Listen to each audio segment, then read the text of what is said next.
नमस्कार, maths problem 1.0 में आपका स्वागत है। चलिए टाइम स्पीड के कुछ कठिन प्रश्नों की श्रृंखला में आगे बढ़ते हैं। क्वेश्चन नंबर 7 क्या कह रहा है? दो कारें एक ही स्थान से एक ही समय पर चलना प्रारंभ करती हैं।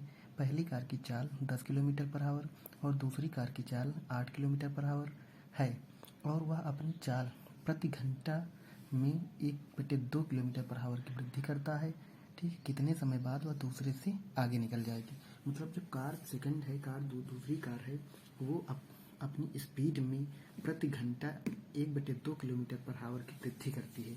ठीक है, तो वो कार पहली कार को कब पार कर जाएगी, ये हमसे पूछा है। ठीक है, तो देखिए हम मान लेंगे कि एक स्थान ए है, ठीक है, जहाँ से दोनों कारें चलना स्टार्ट करती हैं। ठीक है, एक कार 1 है और एक कार 2 है। ठीक, पहली कार की स्पीड क्या दी गई? 10 किलोमीटर पर आवर। दूसरी कार की स्पीड क्या दी गई? 8 किलोमीटर पर आवर। ठीक है, और कहा गया दूसरी कार जो है प्रत्येक घंटे में, यानी पहले घंटे में अगर वो उसकी चाल जो है 8 किलोमीटर पर आवर है, दूसरे घंटे में क्या हो जाएगी? 8.5 हो जाएगी, यानी वो आधा किलोमीटर बढ़ाती है। ठीक है, आधा किलोमीटर पर आवर प्रत्येक घंटे में बढ़ाती है। तो तीसरे घंटे में क्या हो जाएगी? 9 किलोमीटर पर आवर हो जाएगी। तो चौथे घंटे में 9.5 किलोमीटर पर आवर हो जाएगी। ऐसे ही वो बढ़ती जाएगी। ठीक है, कब तक बढ़ती जाएगी? टी टाइम तक। टी टाइम तक, ठीक है, वो टी टाइम तक बढ़ती जाएगी। मतलब टी टाइम बाद जब वो आगे हो जाएगी, वहीं तक हमको याद करना। देखो हम मान लेंगे कि कोई पॉइंट सी है। ठीक है, कोई पॉइंट सी है जहाँ पे कार जो 2 है वह कार 1 को पार करेगी, यानी यहाँ पे मिलेगी तभी तो पार होगी। ठीक है, कार 2 जो है कार 1 को पार करेगी, पॉइंट सी है। तो हम मान लेंगे, देखो दोनों द्वारा चली गई दूरी तो सेम होगी अब डी, यानी दोनों कारों के द्वारा चली गई दूरी तो समान होगी। ठीक है, तो टी टाइम हम मान लेंगे टी टाइम पे वो पार करेगी। ठीक है, टी टाइम पे, यानी इसके द्वारा कार 1 के द्वारा भी, ठीक है, कार 1 के द्वारा भी टाइम टी लिया जाएगा, कार 2 के द्वारा भी टाइम टी लिया जाएगा और दूरी भी समान है। ठीक है, दोनों की दूरी जो है समान है, यानी पहली कार द्वारा चली गई दूरी बराबर दूसरी कार द्वारा चली गई दूरी, दोनों के द्वारा दूरी तो समान है ना। दूरी अगर समान है तो देखो पहले कार की दूरी क्या होगी? देखो टी टाइम तक ही चलती है, चाल क्या है? 10 है, तो दूरी बराबर क्या होता है? चाल गुणे समय। तो चाल यानी 10 और समय कितना है? समय टी है, तो दूरी इसकी हो जाएगी 10t। ठीक, दूसरी कार की दूरी क्या होगी? दूसरी देखो ये चाल है ठीक, और टी टाइम तक ये चलती है।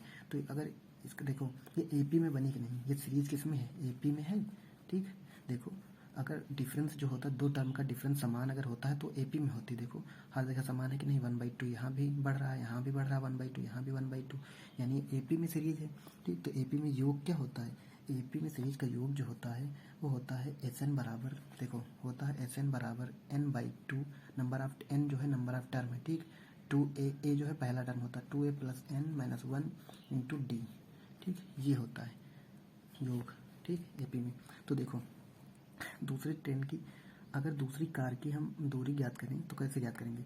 यही हो जाएगा, देखो टी टाइम तक ये चली, टी टाइम तक। ठीक, तो t/2, ठीक है, और 2 और a यानी पहला टर्म यानी 8, ठीक है, प्लस का n - 1 यानी t - 1, ठीक, इंटू d। ठीक है, d की वैल्यू क्या है? 1/2, मतलब अंतर, d मतलब अंतर दो टर्मों के बीच का, तो अंतर क्या है? 1/2 ही तो है। ठीक है, अब देखो 2 को उधर भेज दो, 10 दूनी 20, देखो टी यहाँ से कैंसिल हो जाएगा और 10 दूनी 20 हो जाएगा, 20 बराबर 8 दूनी 16 प्लस का t - 1/2, 16 उधर जाएगा 4 बचेगा। ठीक है, और t - 1/2, 2 उधर जाएगा, 4 दूनी 8 बराबर t - 1, यानी t की वैल्यू यहाँ से कितनी आ जाएगी? 9। ठीक, 9 आवर्स। ठीक है, टी की वैल्यू जो यहाँ पे आ गई वो आ गई 9 आवर्स। ओके, यानी टाइम क्या आया? यानी 9 घंटे बाद दोनों कारें जो होंगी एक दूसरे को मिलेंगी इसी पे, जब जैसे मिलेगी तैसे ही पार कर जाएगी। ठीक है, यानी अब दूरी हमसे पूछा है कि क्या पूछा है? देखो कितने समय बाद वह दूसरे से आगे निकल जाएगी, तो 9 घंटे बाद। ठीक, 9 घंटे बाद वो एक दूसरे से आगे निकल जाएगी। अगर दूरी पूछा तो दूरी क्या हो जाती? दूरी कोई उठा लो, देखो अगर हम पहली कार उठा लें, पहली कार की स्पीड क्या है? 10 है। ठीक है, दूरी अगर निकालना चाहो तो पहली कार की स्पीड क्या है? 10 है और इसका टाइम क्या है? 9 आ गया, तो दूरी क्या हो जाएगी? 90 किलोमीटर। दूरी ऐसे निकल जाएगी 90 किलोमीटर। ठीक, चलिए क्वेश्चन नंबर 8 देखते हैं। ठीक है, एक व्यक्ति धुंध में 400 मीटर तक देख सकता है। जब वह 4 किलोमीटर पर हवा की चाल से चलता है तब वह देखता है कि उसके पीछे से एक ट्रेन आती है और उसके बगल से होकर गुजरती है। ठीक है, लेकिन वह ट्रेन 3 मिनट के बाद उसकी आंखों के सामने से हट जाती है। यदि ट्रेन की लंबाई 200 मीटर है तब ट्रेन की चाल ज्ञात कीजिए। ठीक, देखो यहाँ पे एक व्यक्ति हम मान लेते हैं कि एक व्यक्ति है, ठीक, वो यहाँ पे है, ठीक, हम मान लेंगे ये व्यक्ति है, ठीक। अब इसके ये इधर को जा रहा है, ठीक, ये इधर जा रहा है और इसके पीछे से ही एक ट्रेन आ रही है और ये मान लो ट्रेन है, ठीक, और ट्रेन की लंबाई क्या दी गई, 200 मीटर दी गई है, ठीक। और कह रहा है कि ये व्यक्ति जो है कोहरा पड़ रहा है, ठीक, धुंध मतलब कोहरा पड़ रहा है और उसमें 400 मीटर ये देख सकता है, 400 मीटर पीछे भी तो देख सकता है, यानी 400 मीटर जब दूर ट्रेन होगी तो उसको दिखेगी, ठीक, और 400 मीटर आगे भी देख सकता है, ठीक है, 400 मीटर आगे भी देख सकता है। यानी देखो ये ट्रेन होगी, पूरी ट्रेन भी इसको पार करेगी यहाँ से, ठीक ठीक, पूरी ट्रेन भी पार करेगी। यानी देखो, यानी अगर हम दूरी यहाँ से निकालेंगे तो ये दूरी पूरी होगी ना, 200 + 400 + 400, ठीक। अगर दूरी की हम बात करेंगे तो डी बराबर क्या होगा, 400 + 200 + 400, यानी हो जाएगा 1000 मीटर, ठीक है। तो कुल दूरी क्या हो जाएगी, डी बराबर 1 किलोमीटर, 1000 मीटर बराबर 1 किलोमीटर, ठीक है। कुल दूरी यहाँ से हो जाएगी 1 किलोमीटर। ये समझ पाए नहीं है यहाँ पे, देखो वो मतलब पीछे भी तो देख सकता है, ठीक, और 400 मीटर आगे भी देख सकता है और कुल ट्रेन की लंबाई 200 उसको भी देख सकता है, ठीक। तो कुल दूरी जो होगी वो 1 किलोमीटर होगी यहाँ से, ठीक है। और देखो अब देखो यहाँ से अब दो ट्रेन भी इसके पीछे से आ रही है और आदमी भी इधर जा रहा है, यानी इसकी सापेक्ष चाल अगर हम निकालें तो क्या हो जाएगी, सापेक्ष चाल जानते हो, सापेक्ष चाल, ठीक। सापेक्ष चाल देखो अगर अगर दो ट्रेनें हैं, ठीक, ट्रेनें जो हैं अगर एक ही ओर जा रही हैं तो सापेक्ष चाल हमेशा क्या होती है, ठीक, सापेक्ष चाल हमेशा क्या होती है, अगर ट्रेनें जो हैं एक ही ओर जा रही हैं, अगर ठीक इसकी चाल T1 है मान लें, इसकी चाल T2 है, तो सापेक्ष चाल जो होती है T1 - T2, यानी जिसकी चाल ज़्यादा होगी उससे घटा देंगे हमेशा, ठीक है।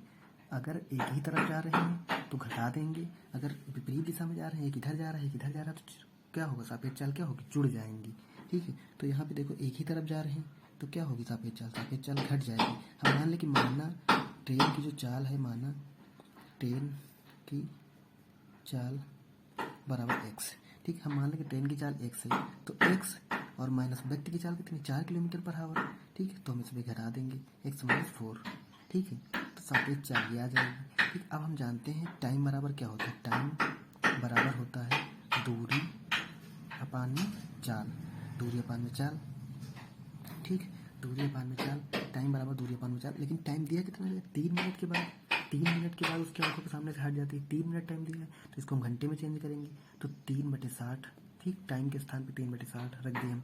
उसके बाद दूरी क्या है 1 किलोमीटर और चाल क्या है, सापेक्ष चाल x - 4 यहाँ पर रख देंगे, ठीक। इसको काटेंगे तो क्या आएगा, 20 आएगा, यानी x - 4 = 20, ठीक। तो x की वैल्यू क्या हो जाएगी, 24 किलोमीटर/आवर, और यही ट्रेन की चाल हो जाएगी। ट्रेन की चाल क्या है, 24 किलोमीटर/आवर। चलिए क्वेश्चन नंबर 9 देखते हैं, ठीक है। राकेश यादव और भुवनेश दो स्थान ए और बी से क्रमशः बी और ए की तरफ 8:20 AM पर चलना प्रारंभ करते हैं। राकेश यादव और भुवनेश की चाल का अनुपात 4:5 है।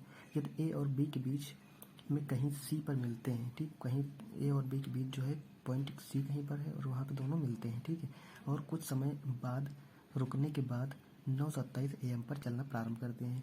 यदि राकेश यादव स्थान बी पर 10:32 पर, ठीक है, पहुँचते हैं तब उन दोनों ने एक साथ कितना समय व्यतीत किया, ठीक। तो देखो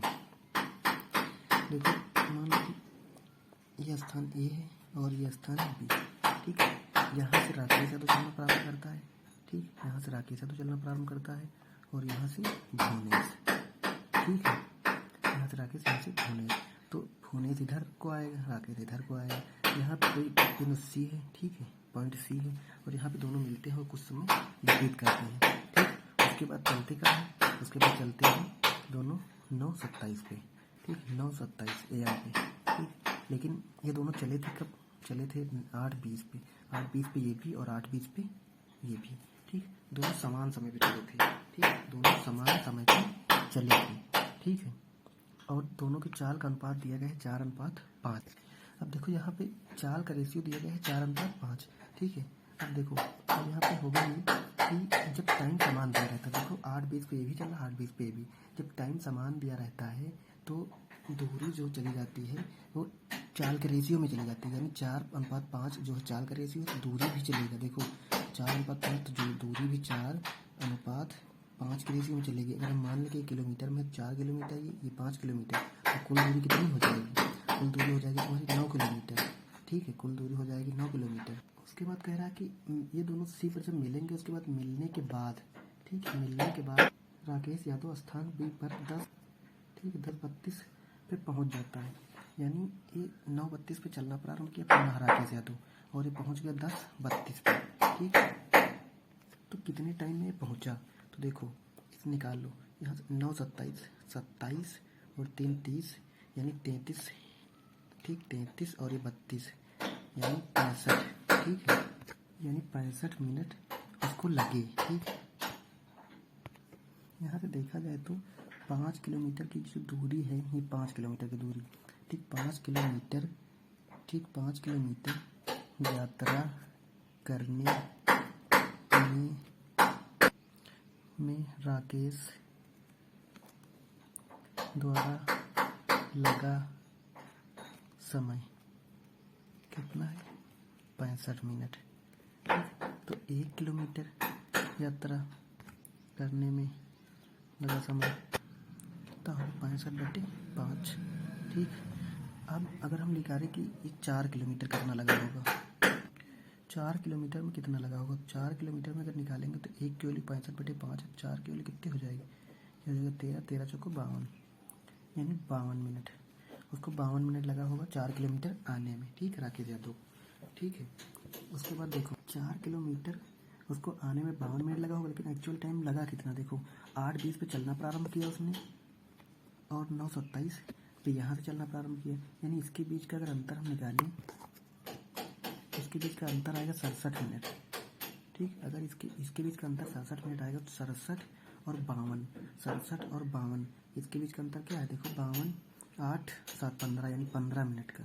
ठीक, देखो ये यहाँ पे पहुँच रहा है 52 मिनट में, लेकिन ये दिया कितना गया टाइम? 67 मिनट। ठीक, तो 15 मिनट कम ले रहा है ना, तो 15 मिनट जो एक्स्ट्रा हुआ है, 15 मिनट क्या है एक्स्ट्रा, यानी 15 मिनट तक रुके वो। ठीक, तो हमसे यही पूछा गया था दोनों ने एक साथ कितना समय व्यतीत किया, तो दोनों ने एक साथ कितना समय व्यतीत किया? दोनों ने एक साथ 15 मिनट समय व्यतीत किया। ठीक, तो दोनों ने एक साथ 15 मिनट समय व्यतीत किया। बस यही आंसर हो जाएगा। ठीक, क्वेश्चन नंबर 10 क्या है? मोहन तिलक नगर से मोती नगर जाता है और 3 सही 1/2 किलोमीटर पर हावर की चाल निश्चित समय में वापस आता है, लेकिन यदि वह तिलक नगर से मोती नगर 3 किलोमीटर पर हावर से जाए और मोती नगर से तिलक नगर वापस 4 किलोमीटर पर हावर से आए, तब उसे 10 मिनट ज़्यादा लगते हैं, तब तिलक नगर और मोती नगर के बीच की दूरी क्या होगी? देखो 3 सही 1/2 का मतलब होता है 7/2, यानी वो 7/2 किलोमीटर पर हावर की स्पीड से जाता है और उस निश्चित समय से वापस आता है, और उसी स्पीड से वापस आता है। ठीक, लेकिन यदि वह तिलक नगर से मोती नगर 3 किलोमीटर पर हावर से जाए और मोती नगर से तिलक नगर वापस 4 किलोमीटर पर हावर से, देखो तो अगर हम इनका ले लें एलसीएम पहले। ठीक है, एलसीएम इनका आएगा 84। अगर हम मान लें यहाँ पे, हम मान लेंगे कि जो दूरी है वो 84 किलोमीटर है। ठीक है, ठीक 84 किलोमीटर है तिलक नगर से मोती नगर के बीच की दूरी। ठीक, तो अगर हम यहाँ पे देखें अगर स्टेप फर्स्ट में देखें, वो जो है 7/2 किलोमीटर पर हावर से जाता है और 7/2 किलोमीटर पर हावर से वापस आता है। ठीक है, ठीक, वो दूरी कितनी है? 84 है। ठीक, अगर वो 7/2 किलोमीटर से जाता है और 7/2 किलोमीटर पर हावर से वापस आता है, तो उसको कितना टाइम लगेगा? देखो इसको अगर डिवाइड करें 24 आएगा। ठीक, 24 आवर्स, और ये भी 24 आवर्स। ठीक, स्टेप 2 अगर हम देखें, स्टेप 2 मतलब अगली कंडीशन में कह रहा है कि अगर वो 3 किलोमीटर पर हावर से जाए और वापस 4 किलोमीटर पर हावर से आए, ठीक, तब उसे 10 मिनट ज़्यादा लगते हैं। यानी अगर वो 84 किलोमीटर की दूरी 3 किलोमीटर से जाए और 4 किलोमीटर से आए, 3 किलोमीटर से जाएगा तो कितने घंटे लगेंगे उसको जाने में? 3 दूनी 6 3 8 24, यानी 24 घंटे ना। हाँ 24। ठीक है, तो रखेंगे 24, 28 हो जाएगा। ठीक, ये 28 लगेगी। 3 नीचे 3 8 24 28। ठीक, अगर 4 से बाद 4 दूनी 8 4 1 4। ठीक, इसको 21 घंटे लगेंगे आने में। अगर दोनों को योग करूँ, ठीक, जाने में आने में कितना टाइम लगता है, 24 24 48, यानी इसको 48, इस कंडीशन में 48 घंटे लगेंगे जाने में और आने में, और इस कंडीशन में कितना लगेगा, इस कंडीशन में लगेगा 48 और 21, ये 49 आवर्स, इस कंडीशन में 49 घंटे लगेंगे आने जाने में। इनका अंतर कितना है, इनका अंतर है क्या, 1 आवर्स, और 1 आवर्स किसके बराबर होता है, 60 मिनट के बराबर, यानी 60 मिनट की वैल्यू क्या दी गई, देखो दिया गया है कि अब उसे 10 मिनट ज़्यादा लगते हैं, यानी अंतर 10 मिनट दिया गया है, ठीक। 60 की वैल्यू 10 दी गई, तो 1 की वैल्यू क्या हो जाएगी, 10/60, ठीक, 1 की वैल्यू 10/60 हो जाएगी। लेकिन हमसे पूछा क्या है, दूरी पूछी गई, दूरी हमारी क्या दी गई, दूरी 84 हमने माना था, ठीक।